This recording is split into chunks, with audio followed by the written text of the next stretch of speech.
Alright, magandang gabi. At gabi kasi tayo nagre-record ng ating lecture. Okay, so ano ba yung pag-uusapan natin ngayon? Okay, itong topic na pag-uusapan natin ngayon, marami talagang nalilito dito. Okay, at ito yung tinatawag na mga adjusting entries. Yan. Nalilito ang mga students dito sa adjusting entry kasi hindi nila naiintindihan so far kung ano ba ang purpose ng adjustment. Okay, kaya nga dito sa portion na to, sa topic na to, i-discuss natin ano ba itong adjusting entry, ano ba ang purpose niya, okay? Tapos, syempre may mga category ito, kaya hihimay-himayin natin. Okay, kaya kung mapapansin mo, nakalagay dito sa screen, part 1 lang ito. Ito ay overview, tapos magdi-discuss tayo siguro ng isang classification or isang category ng adjusting entry. Okay, and then the rest, sundan mo yung ibang parts para makumpleto mo itong set ng pagdi-discuss natin ng adjusting entry. Okay, kaya wag na nating patagalin ang ating discussion. So ano ba ang mga pag-uusapan natin ngayon? Sabi nga natin, i-define natin dito, okay, ano ba tong adjusting entry na ito? Okay, bakit siya nakakalito? Okay, nakakalito naman talaga siya sa totoo lang. Okay, kapag nga hindi mo naiintindihan. Okay, kaya tutulungan kita sa lecture na to na maintindihan ano ba itong adjusting entry. Okay? And then classes of adjusting entry, pag-uusapan din natin yan dito. Ayan. Lang Yeah.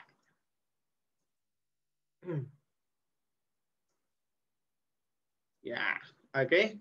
And then of course, each category ng adjusting entry, pag-uusapan din natin dito. Okay? Diyan nagkakaroon tayo ng Okay. And then pag-uusapan din natin yung each classes ng adjusting entry with sample problems. Okay? Real time tayo dito magso-solve para at least mas maintindihan. Okay, susulat natin, makikita mo sa screen yung mga discussion na gagawin natin. Okay, sige, simulan na natin. Okay. Ano ba itong tinatawag na adjusting entry? Actually, itong adjusting entry ay isang general journal entry din. Okay? Ganon din, nagde-debit and credit ka rin. It's just that, okay, ang purpose nitong entry na ito is what? Anong nakalagay dyan? Updating the accounts. Okay? Anong ibig sabihin ng update the accounts? Ang ibig sabihin ng ina-update natin yung account is ina-update natin yung mga account title dahil hindi siya updated. Okay? At pag sinabi natin hindi updated, it's either meron ka pang hindi na i-record, nakalagay dito, unrecorded income. Okay? Ibig sabihin, hindi ka pa daw nare-recognize or nare-record na income. Hindi ka pa daw nakapag-journal entry about that. Or meron ka pa rin hindi na i-record na expense na dapat ma-record, okay, at the end of the accounting period or at the end of the reporting period. Okay, kung calendar year yan, meaning as of December 31, meron ka pang hindi na i-record na kailangan mong i-record. Either yan ay income or expense. Kaya nga, ang tawag, ina-update yung account. Okay? Or pwede rin namang mangyari na naka-record na siya. Okay, at the moment na nangyari yung transaction. Okay, the problem is hindi siya updated or either understated or overstated. Okay, yung tinatawag nating mga elements of financial statements. Or to be exact, yung mga tinatawag na real at saka nominal accounts. Kung ano man tong real at nominal accounts, mamaya pag-uusapan natin sa mga kasunod na slide. Okay, ang point ko lang dito is kaya ka nga nag-a-adjust, may adjustment na nangyayari. Okay, kasi nga meron kang hindi na i-record na income or expense or na i-record mo siya, okay, pero overstated or understated na yung amount niya dahil hindi mo nga siya na-update. Okay, for an instance, 'di ba? Classic example ito. Nagbayad ka in advance, ikaw yung business, nagbayad ka in advance ng insurance. At pag sinabi natin nagbayad in advance, assuming from January 1 to December 31, bayad mo na yung insurance ng building mo. Okay, may business ka, may building ka, binayaran mo na. Okay, assuming na ang binayaran mo, assuming lang ha, okay, ay 120,000. Meaning, each month, 10,000 yon. Okay, so instead of babayaran mo pa siya ng monthly, in advance mo na. So ibig sabihin, Buong buo, 120,000. Ngayon, syempre, lahat yun, considered as asset mo pa. Dahil hindi pa nagagamit eh. Tama ba? Hindi pa nga lumilipas ang isang buwan. Kaya by default, considered as prepaid insurance yun. Okay? Although madidiscuss na rin naman natin ito pag inisa-isa natin yung category. Okay? Pero nagbibigay tayo ng example. Ano? Ngayon, habang lumilipas ang buwan, okay, nagiging expense yung portion na yun or nako-consume mo siya. Okay? Kumbaga, sa mag-drawing nga tayo dito. Okay? Yan ay baso. Okay, na may lamang tubig. Kumbaga, isang baso siya na may punong laman ng tubig. Okay? At syempre, umiinom ka dyan. Kaya yan ay nababawasan. Sa madaling salita, okay, yung prepaid insurance, habang lumilipas yung buwan, nako-consume mo. Okay? What I mean is, may nag-e-expire na portion kasi hindi mo nagagamit. Yan. At yung na-expire na portion ay parang pag-inom mo ng tubig. Okay? Na nababawasan yung baso. Na nung una, full yung laman ng baso, okay, ng tubig. Pero dahil nga lumilipas ang panahon, nababawasan siya. Okay? At yung portion na yon na asset ay nagiging expense. Okay? Nagiging gastos na ko-consume. Okay? Yun yung sinasabi natin na kung hindi ka mag-a-adjust at the end of the reporting period, okay, para siyang as if yung baso full amount pa rin sa record mo, di ba? Yung full amount pa rin siya, akala mo full amount pa rin siya, pero pag tinignan mo yung baso, kainom mo ng kainom, nabawasan na siya. Okay, ngayon, ang ibig ko sabihin dito, doon sa record natin, okay, ay buong-buo na prepaid insurance siyang 120,000. Okay, hanggang sa December 31. Ang tanong, kailangan ba ano pa rin talaga siya, prepaid insurance, o kailangan mga naging expense na kasi lumipas na yung panahon? Yun yung sinasabi natin ditong either, di ba, nag-overstate yung asset natin, katulad nun, di ba, overstated kasi hindi mo ini-adjust yung prepaid insurance na dapat portion nun naging expense na. Okay? Kaya naman, na-overstate yung alin? Yung prepaid insurance, which is an asset, and na-understate yung expense dahil hindi ka pa nagre-record ng expense portion o yung na-expire na portion. Okay?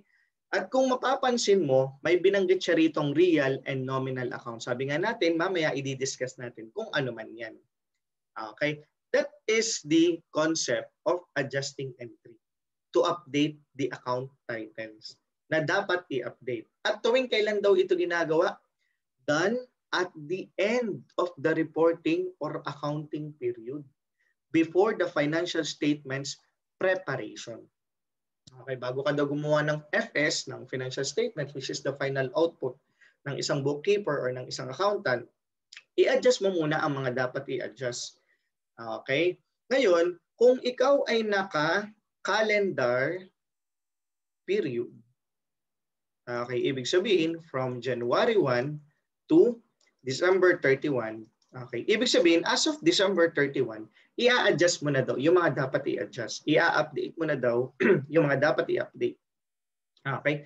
At kung ikaw naman ay naka-fiscal period, okay, ang ibig sabihin ng period, fiscal period, any month, okay, na nag-start ka, as long as matatapos siya or ang duration niya ay 12 months. Yun ang kaibahan niya kay calendar period. Okay, the point is, whatever the accounting period dyan, okay, ay kailangan mong mag-adjust or mag-update kung may mga kailangang i-update. Nagkakaintindihan? Excuse me. Okay, yun yung sinasabing adjusting entry. Yan. Okay, so at least nabibigyan natin ng linaw ha. Yan. Okay, so yan. Ano ba ang purpose? Actually, sinabi na rin natin, di ba? Yung sinasabi naman dito, sa ating reference, okay, to conform with the principle of matching cost against revenue. Anong ibig sabihin ng matching cost against revenue? Meron tayong kasabihan sa accounting na, di ba ganito? There's no,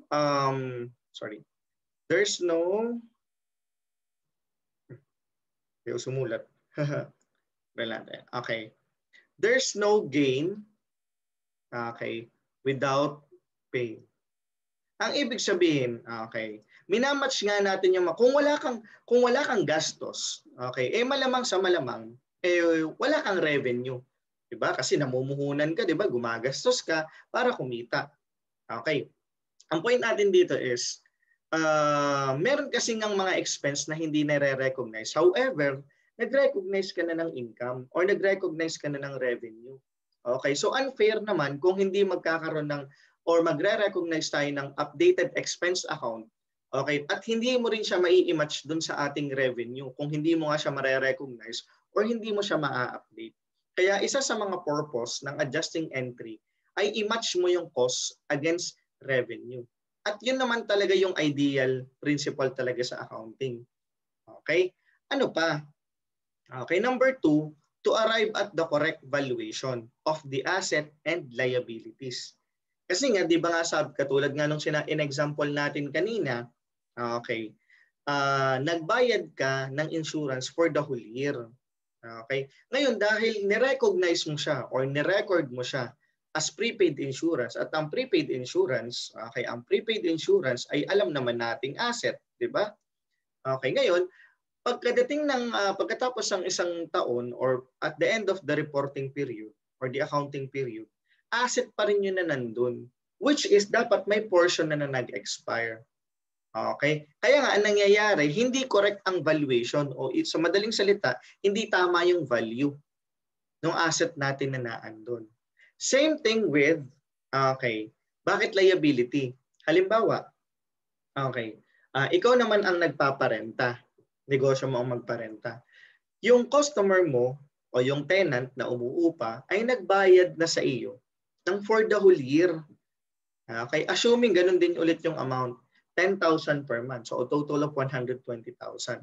Okay, so nasa sa iyo yung 120,000. Ngayon, yung hawak mong pera, hindi mo pa ma-consider na income yun o kita mo na. Bakit? Okay. Kasi nga, hindi pa naman nakakagamit yung tenant na uupa o rerenta. Hindi pa niya nagagamit yung space na pauupahan mo. Okay? So, kailan yung point na dapat i-record mo na siya as kita mo or revenue mo or income mo? Siyempre, pag ginamit na niya yung space. So, halimbawa, diba? Nag-advance payment siya sa iyo ng 120,000 starting January 1. Okay. After January 1, nagamit na niya yung space. Therefore, yung isang buwan, dun sa portion ng 120,000, kinita mo na yon. At magkano yon? 10,000 pesos. So sa madaling salita, ang utang mo na lang ay 110,000. Okay? At yung 10,000 doon, kinita mo na. Yun. Kaya kung mapapansin mo, kung hindi ka nag-adjust, at the end of the accounting period, 120,000 pa rin ang utang mo. Which is dapat yon lahat naging income na. Bakit? Kasi nagamit na niya yung January, February, March, April, May, June, July, August, September, October, November, and December. So totally, naging income or revenue mo na siya. Yun. Kaya sinasabi dito, to arrive at the correct valuation of the assets and liabilities. Okay? Ano pa?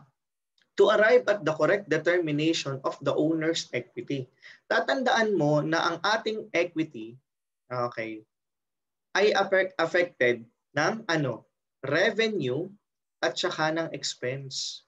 Diba? Sabi nga natin, pag revenue, nadadagdagan ng ating capital or equity. Kapag expense, nababawasan. Ngayon, okay, kung hindi ka nagre-record ng income or revenue, ibig sabihin, hindi na-update ang ating equity account. The same thing with kapag hindi ka nagre-record ng expense or hindi mo ina-update yung account para mag-recognize ng expense, hindi rin na-update ang ating equity account. Yan, either siya overstated or understated because of hindi ka nga nag-record ng revenue or expense na dapat mag-record ka. Yan, kaya isa sa mga purpose ng adjusting entry ay maitama din ang amount ng owner's equity. At saka kung mapapansin mo dito sa definition, minention niya, okay, asset, liability, at saka equity account. O yung tinatawag nating ALE. Diba? Kasi ang basic accounting equation natin, asset equals liability plus equity. Yan. So, ang point niya dito is ma-update lahat yan properly, accounted properly. Okay? So ayan ha, naipaliwanag na natin anong ibig sabihin ng adjusting entry. Nag-a-update tayo ng mga accounts. Okay? At anong purpose? Ito na nga, minention natin. For the correct valuation and correct determination of the amount of asset, liability, owner's equity, as well as revenue and expenses. Ayan. At dahil malinaw na, okay, itong adjusting entry, yung kasunod na slide dito, okay, yung minention natin kanina, dito kasi sa adjusting entry, meron tayong ma-encounter na mga tinatawag na real accounts at saka nominal accounts. Okay? Kasi tatandaan mo, ang adjusting entry ay laging combination. Okay? Combination of a real accounts and nominal accounts. Lagi siyang magkatambal. Okay, laging may isang real account at saka may isang nominal account. The question is, ano bang ibig sabihin ng real account at saka nominal account? Okay. Ang real account, yan, ay tinatawag ding permanent accounts. Okay? At kaya mo siya tinawag na permanent accounts, okay? Kasi siya ay mga account na nadadala from one accounting period to the next accounting period. Okay? Ibig sabihin, hindi siya nazi-zero out. Yan. Okay?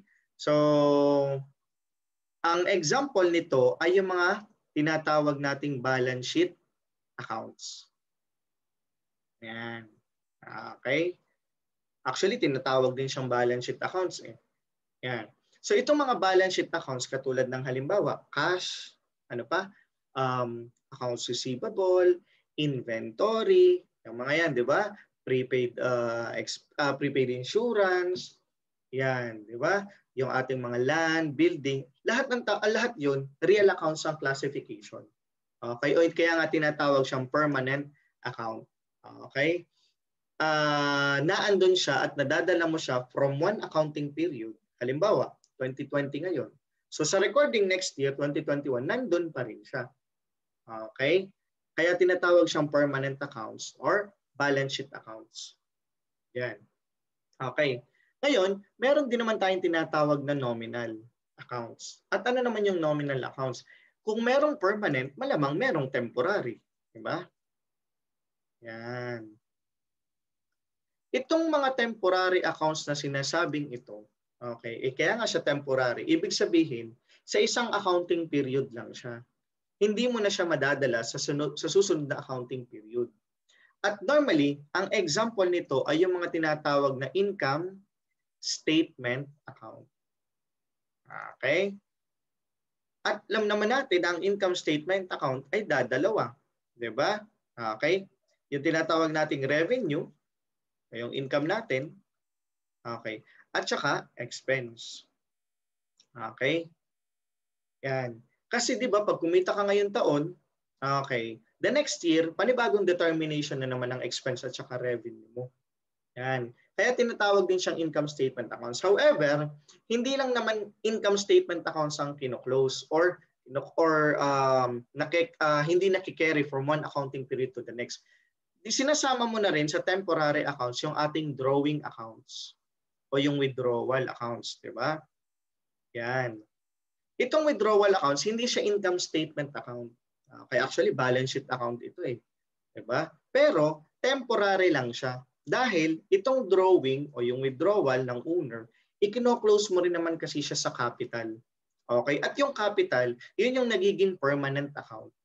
Okay? So, madaling salita, ang mga nominal accounts ay yung withdrawal or drawing, yung revenue or income, at saka expense na hindi nadadala from one accounting period to the next. Ang ibig kong sabihin, ngayong 2020, kung meron kang income or kinita, at saka meron ka ring gastos, at saka meron ka ring withdraw, okay, hanggang ngayon taon lang yon. Next year, panibagong determination na ulit ng iyong income, expense, at saka withdrawal ng owner kung meron. Okay, samantalang, itong mga real accounts, okay, katulad ng cash building, next year, naandyan pa rin naman talaga yan. Okay? Yan. So ito yung sinasabi nating real accounts at saka nominal accounts. Yan. Kaya ito, mga ina-update mo itong mga to. Okay? Or meron kang mga portion dyan na ina-update. At yun nga yung ginagawa natin sa adjusting entry. Yan. Okay? So I hope malinaw ha yung overview natin ng adjusting entry. Okay? Ngayon naman, syempre, ipapakilala natin kung ano-ano ba ang mga category ng adjusting entry. Okay? Ayan. Classes of adjusting entries. Actually, kinlassify ko lang siya sa 5 para hindi nakakalito. Okay? At ano-ano yon? Yan. Unahin natin si accrual. Tinatawag ko yung accrual. Okay? Meron din tayong tinatawag ng prepayments, deferral, bad debts, at saka depreciation. Bibigyan ko na kayo ng overview dito. Although sa mga susunod nating video lectures, iisa-isahin na natin yung classes with sample problems, di ba? Para mas ma-appreciate at mas matutunan natin kung paano talaga sila ina-adjust. Okay? Simulan natin sa accrual by defining ano ba yung sinasabing accrual. Okay. Dito sa accrual, okay, hindi nagmamatter ang collection of cash at saka payment of cash. Okay? Ang gusto kong sabihin dito sa accrual is pwede ka nang mag-record ng expense kahit hindi ka pa nagbabayad. Okay? Or pwede ka nang mag-recognize ng revenue kahit hindi ka pa nakakakolekta. Okay, kaya nga i-define ang accrual. Actually, ito ay isang principle din, di ba? Ang accrual principle or ang accrual na you record daw revenue or income regardless, pangit ang sulit no? Regardless of with cash collection. Okay?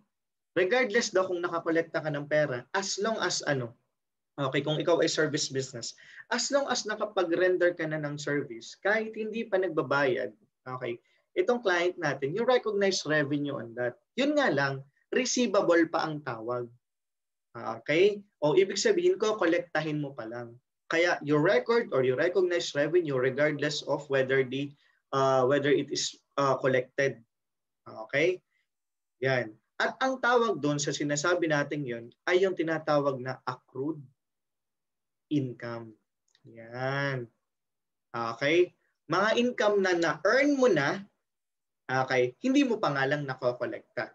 So ang keyword natin sa accrued income, already earned but not collected. Yan. Medyo nakakalito, no? Already earned pero wala pa naman sa kamay mo. Ang point ko doon, kailangan mo na mag-record ng revenue regardless of nakakakolekta ka na ng pera. Kasi nga, nakapag-render ka na ng service or meron ng kumita ka na talaga, hindi mo pa nga lang nakakollect. Okay? So yun yung accrued income. Kaya nga under accrual, meron tayong tinatawag na accrued income. And don't worry, iisa-isahin naman natin yan sa mga susunod nating video lecture. So overview lang ito ng ating discussion. Okay? Ngayon, kung may revenue, meron din namang expense. Okay? Ito naman, you record or you recognize expense, okay, regardless of cash payment. At hindi naiintindihan ng aking sulat. Okay? Kaya kailangan talagang panoorin yung video lecture. Okay? At ito yung tinatawag nating accrued expenses. Kasi may accrued revenue, meron tinatawag na accrued expense. Okay? Dito sa accrued expense, okay, anong nangyayari dito, already consumed or na-expense mo na siya, regardless of, kahit hindi mo pa siya binabayaran. Okay? Ang classic na halimbawa, di ba? Parang ganito.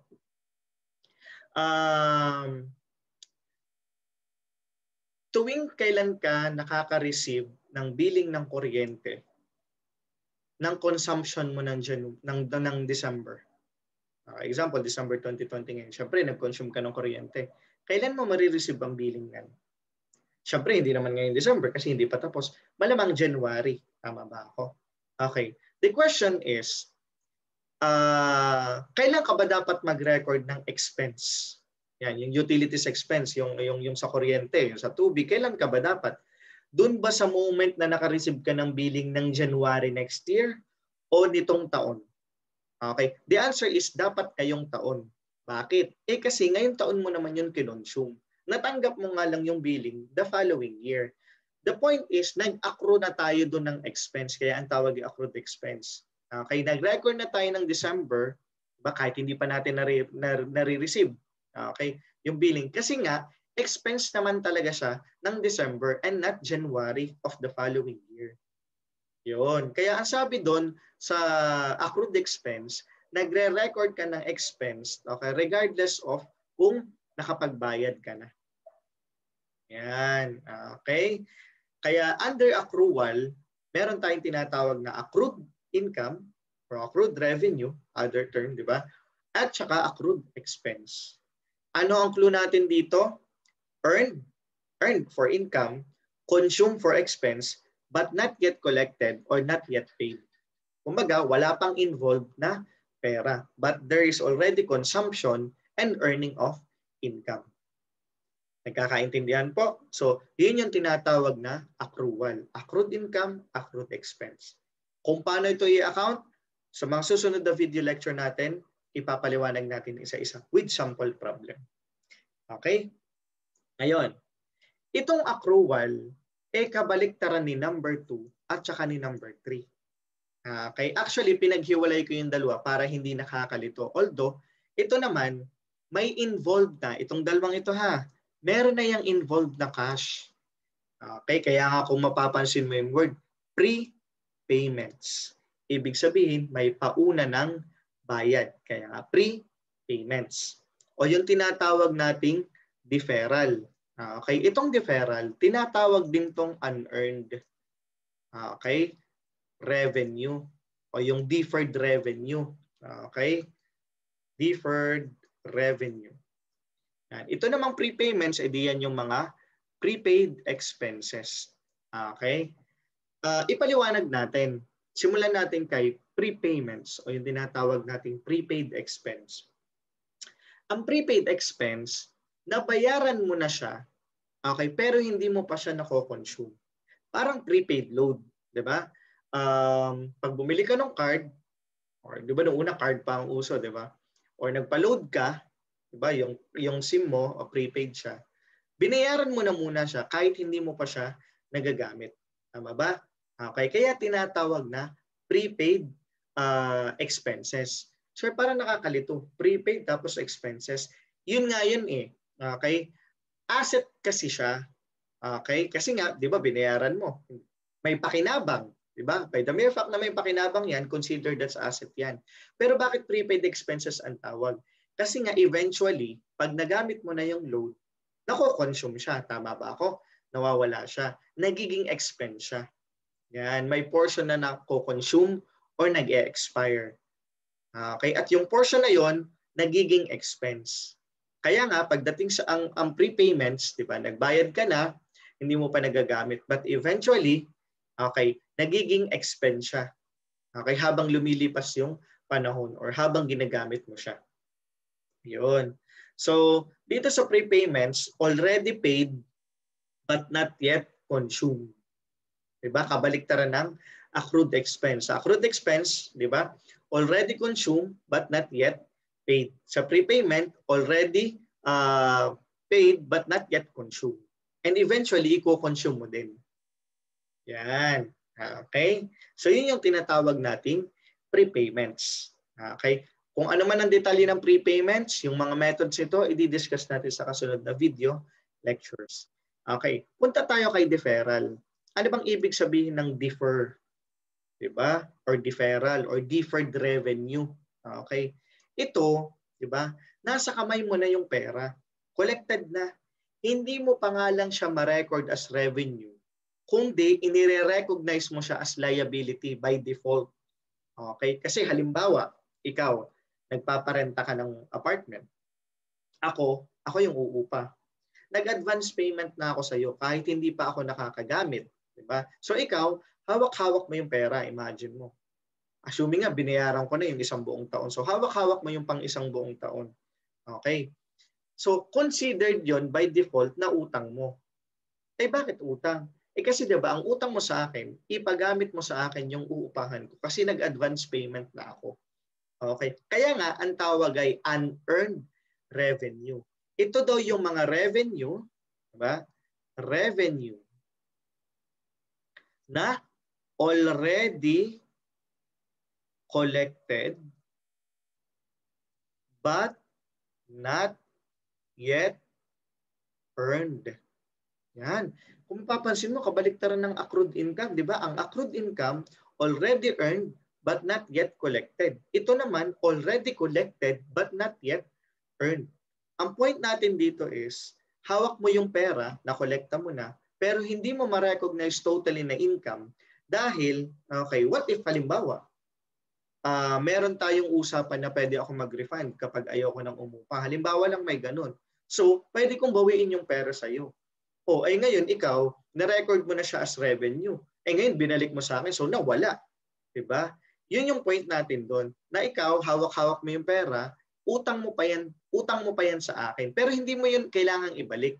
Ang kailangan mo, paupahin ako.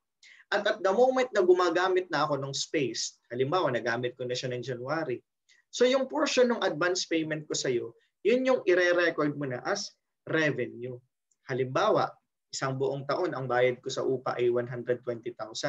So divided by 12 months, that's 10,000 pesos. Tama ba? Okay. Ngayon, nakagamit na ako ng buong January.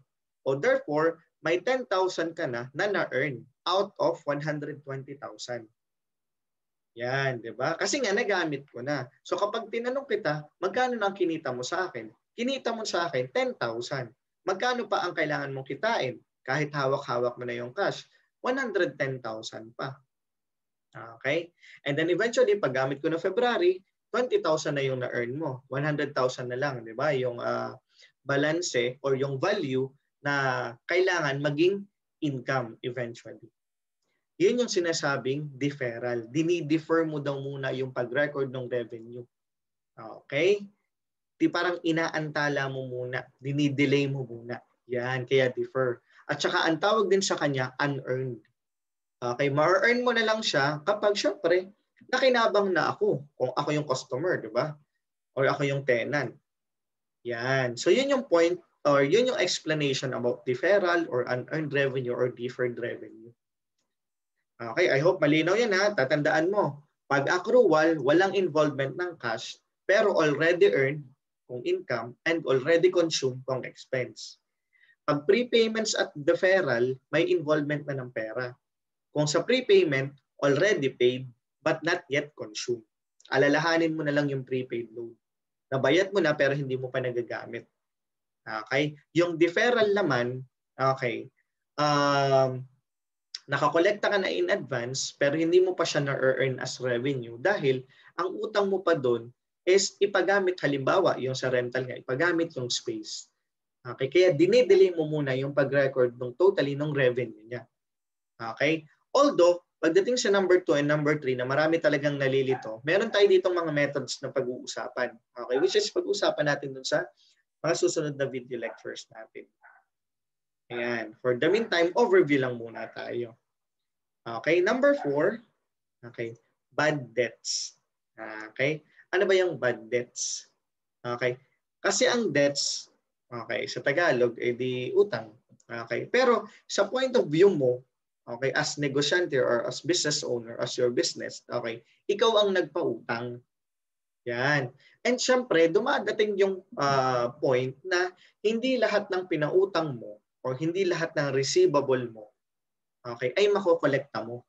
Meron kasi diyang magde-default o hindi makakabayad. At meron dyan na either hindi ka na talaga sure kung makokolekta mo pa at meron namang sure ka na hindi mo na talaga makokolekta. Okay, either way, kailangan mong mag-record ng tinatawag nating bad debts. Okay, kaya nga bad debts diba? Ito yung mga kokolektahin na natin na mukhang hindi na makokolekta. Kaya nga itong bad debts ay tinatawag ding okay, doubtful accounts.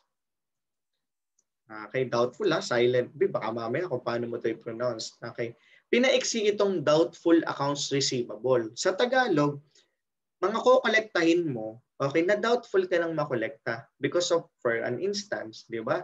Hindi natin isaasahan yung customer natin nag-undergo ng bankruptcy, wala na talaga siyang pera, or may mga any indicator na hindi siya makakabayad. So kapag ganun, halimbawa meron kang kokolektahin totally 100,000, sama-sama na yun. May isa kang customer na nagda-doubt ka kung makokolekta mo pa. Kasi nga, kahit anong singil mo, hindi talaga siya nakakabayad. Halimbawa, out of 100,000, may 10,000 siyang utang doon. So, ang question is, pagdating dito sa ating financial statements, particularly sa balance sheet, kailangan ba mag-appear pa rin na 100,000 yung receivable natin? Kahit na, okay, based on our assessment, itong isang customer na may utang sa ating 10,000 ay hindi na makakabayad. Okay, o tinatawag nating doubtful accounts or doubtful accounts receivable. Yan. Okay. So, by the principle or the concept of conservatism, okay, and impairment, kailangan nating i-reduce yung value from 100,000 to 90,000. Why? Kasi nga doubtful na tayo na yung portion ng 10,000 makokolekta pa natin. Yan. Kaya instead of kailangan ang umapir doon, okay, ay 100,000, dapat neto na siya. O yung tinatawag nating sa accounts receivable na net realizable value. Net, kasi syempre binawas. Realizable, kasi yun yung possible lang na makolekta natin. Value, the amount. Kaya dun sa example natin, kung ang total AR mo or accounts receivable may 100,000 at nagda-doubt ka na may isang customer na makakolekta pa natin amounting to 10,000 pesos. Okay? You have to deduct that to arrive at the 90,000 net realizable value.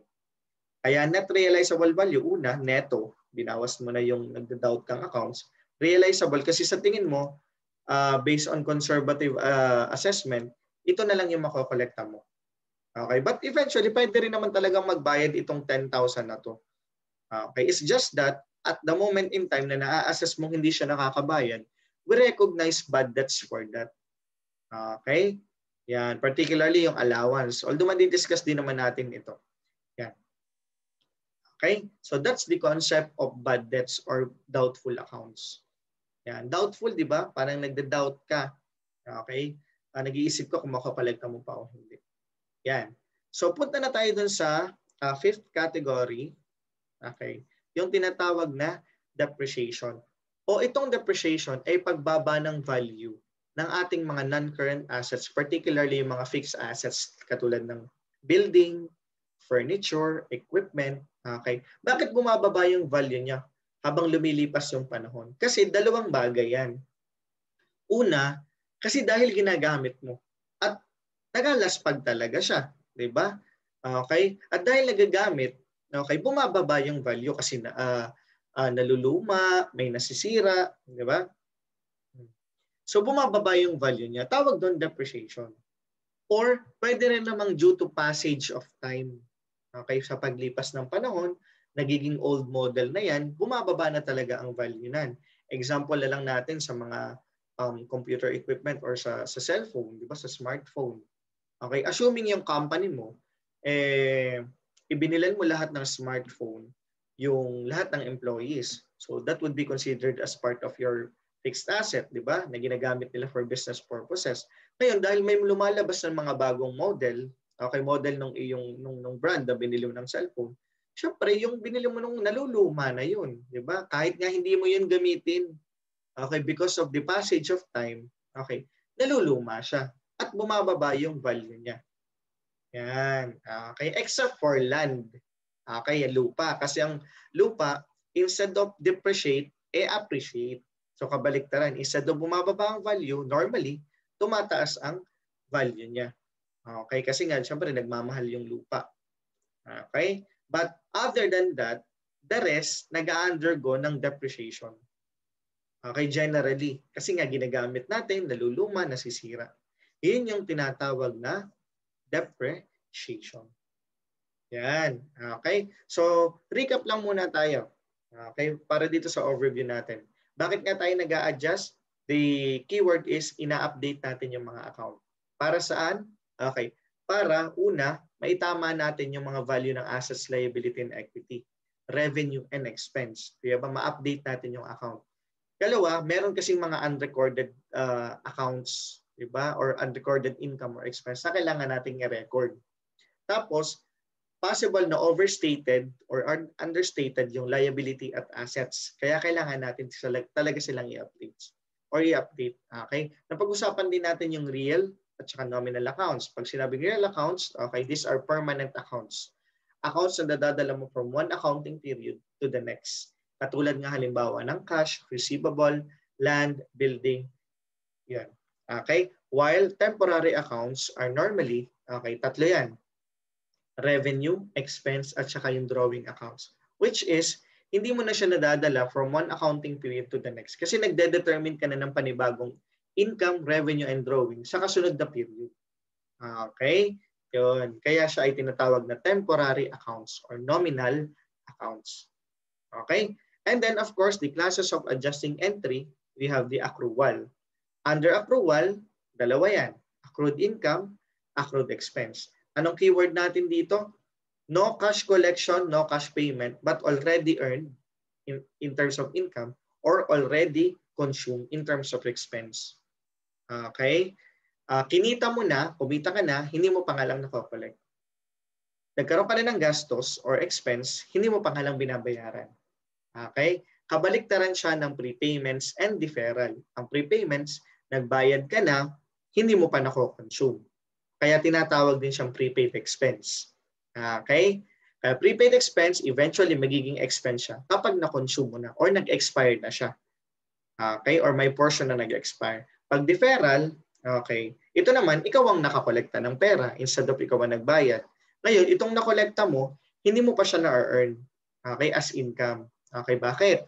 Kasi nga, kung ako nga yung customer at ikaw nga yung nagpapaupa, hindi ko pa siya nagagamit. So, ang utang mo sa akin, ipagamit yon. And then eventually, na-earn mo na yung income, okay, habang lumilipas yung panahon. Okay, number 4, ano yung bad debts? These are doubtful accounts or mga account receivable or pautang natin na nagda-doubt tayo kung makokolekta natin or not. Okay, that's why we have to provide provision for bad debts or doubtful accounts. And then last, we have the depreciation. Bakit nga nagde-depreciate? Except for land. Okay? Because nga, yung ating mga properties, katulad nga ng building, equipment, furniture, and fixtures, okay, due to passage of time, at saka due to wear and tear, ginagamit natin, naluluma, bumababa yung value. At yung pagbaba ng value, yun yung nagiging expense portion. Okay? Kaya tinawag siyang depreciation. Nagpo-provide tayo ng depreciation expense. Okay? So, yun lang muna for the overview. Kasi ang kasunod na natin i-discuss, iisa-isahin na natin yung mga yung mga classes of adjusting entry. At magpo-provide tayo ng sample problems yan, katulad nito, di ba? Yan, iisa-isahin na natin.